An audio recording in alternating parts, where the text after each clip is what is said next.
Hey everybody, here we are again on a lovely sunny day. It's Thursday, it's Think Differently Thursday, and I'm really pleased to have my friend with me, Jess. Jessie girl, how are ya? Hi, I'm good, thank you. How are you, Helen? I'm very well. I'm particularly well because it's sunny weather and I love the sunshine. You look very summery, you look very glam. Thank you. So Jess, I know you and you spend a bit of time in our home at times, but not everybody knows who you are. Do you want to just tell everybody who you are?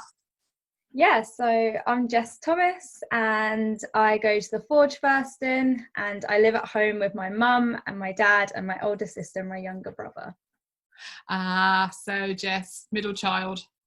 I know, tell me about it. Oh, do you not need to? I'm the middle child. I feel your pain. I know.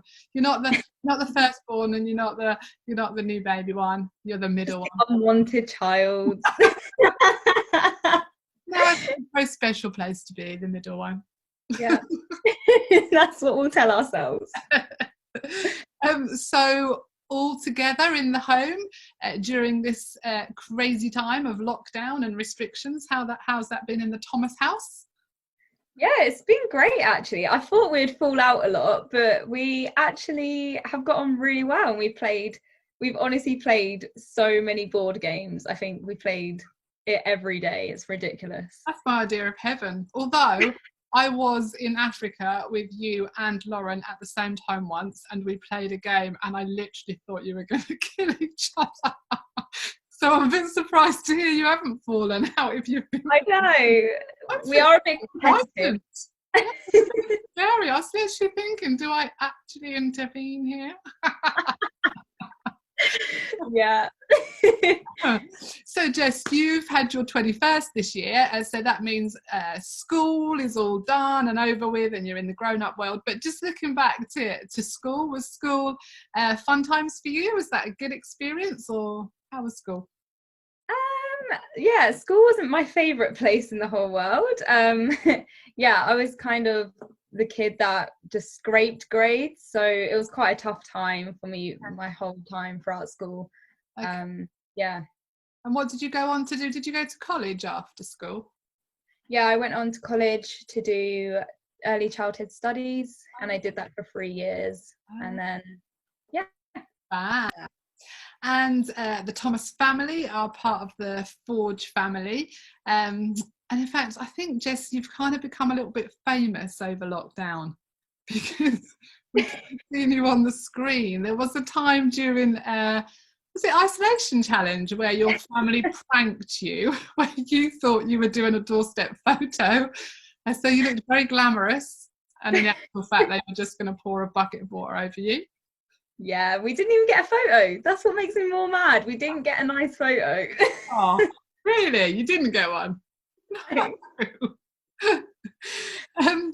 But more recently, we've seen you for the last 2 weeks if people are tuning in on a Sunday or if they see during the week, because you're one of our contestants in our Taskmaster challenge.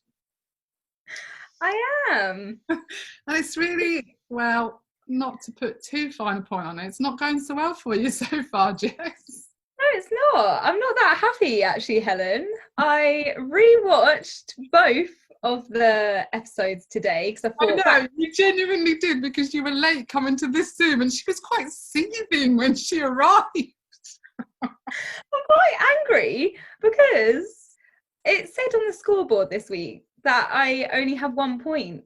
But both weeks I was given a point, so that 1 + 1 makes 2, and I should be on 2. Oh, we'll have to take it up with the powers that be. Yeah, okay, but still, regardless, you're in last place, Jess. Well, I'm not that happy about it. I mean, last week we all saw that I should have won. Just saying. Honestly, if you're watching this and you haven't seen our Taskmaster challenge, it's so worth a look. And in fact, when the scores were given this week, you were disqualified again this week, weren't you, Jess? And when the Taskmaster, when Ben said it, I literally gasped. I thought, oh, no, not again. Well, I'm really hoping that it picks up for you. Have you had some fun? Are you enjoying it, or are you actually just like? I mean, it was good fun. I'm so competitive. I hate losing, so it's not good. Well, I'm loving it, absolutely loving it. Can't wait for the next one. So Jess, I feel like I've only really got to know you in the last couple of years or so, and mainly because you and Zoe, my daughter, I think it was about 18 months ago now, headed off to Africa. So folk, if you don't know, as a church we partner with an organisation called Hands at Work, and Jess and my daughter Zoe went off to volunteer with them. So tell us, how was that experience for you? What was your role when you were out there?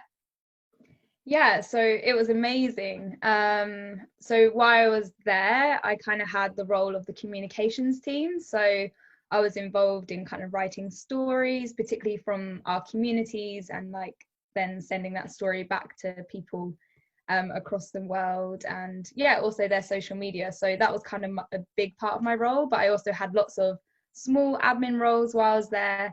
But I was based in South Africa for the year, but I managed to travel a little bit across Africa while I was there.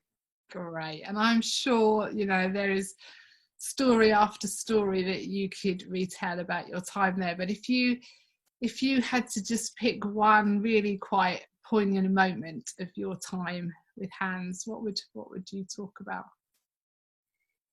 Yeah, I think I always find that question so hard because there's so many different parts of it. There's so many stories about just my own personal growth, of just where I really feel like I found Jesus for the first time. Okay. But there's also like so many moments within community. I think this is still one of my favorites, but it was just being able to like stay with a family for a weekend. And while I was there, they really didn't have any money, and they had this one last coin, which I think would have been the same as like 50p worth here. And then she went running off and came back and was like, I got you a donut. And she'd spent her last penny. And I think it just blew my mind away about generosity and what that really looks like, and how, yeah, Jesus just calls us to be generous. It doesn't matter how much we have or how much we don't have. He just calls us to be generous. And yeah, I think that was probably one of the hardest moments, taking that away from her, because obviously she brought it for me. Yes. It just taught me a huge lesson. Yeah. And to see that degree of poverty as well, to see somebody that is literally down to their last penny. I think at times we think we haven't got things, but that's perspective, isn't it? To be in that environment and to witness that is quite incredible. I think one of the things that perhaps folk struggle with a bit in life at times is direction and purpose and guidance, and that whole idea, particularly for Christians, of how do we actually know what it is God wants us to do, what he wants us to do, or where he wants us to go, and are we getting it right? And I guess that's something that you must have wrestled with a little, in that you headed off to Africa. How have you done that? How have you sought God, or how have you known what it is he wants you to do in your life? Yeah, I don't know, I think I'm still very much on that journey of just like trusting God season by season. And yeah, so I think for me, it's really just this piece of being like, if that's where I'm meant to be, I think I wait for this just overwhelming sense of peace, like, yeah, that's where I'm meant to be. And even this season, I didn't think I would be home this year. I thought I was going straight back. Yeah. But I think I just know that I was meant to be here in England for this short time of I was working at a care home during lockdown, and just spending time with family and friends. And I really feel like, actually, yeah, this is where I was meant to be.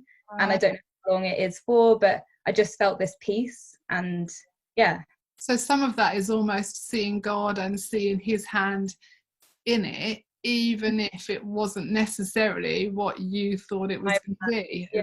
Just trusting him and feeling that peace. I get that. And so you said that I think initially you'd gone out to Africa for the year and you came back with the intention of going out again, and you came back, was it just like for a month was the idea you were going to be back? Yeah, it was meant to be 5 weeks, and then literally the day I was meant to go back was when lockdown hit, literally the date.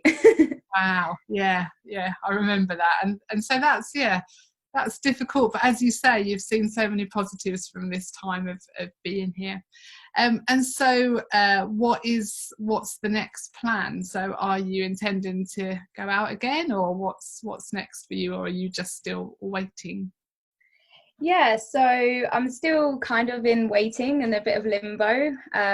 So yeah, I've been obviously working, but that's kind of cut down quite a bit now, and I'm just waiting kind of to hopefully potentially go back in the next couple of months. It sounds like borders are beginning to open up, but I'm massively waiting on South Africa to see what decisions they make. Yeah. But if the opportunity comes, then I'll probably fly out as soon as possible, but I don't know how long that will be.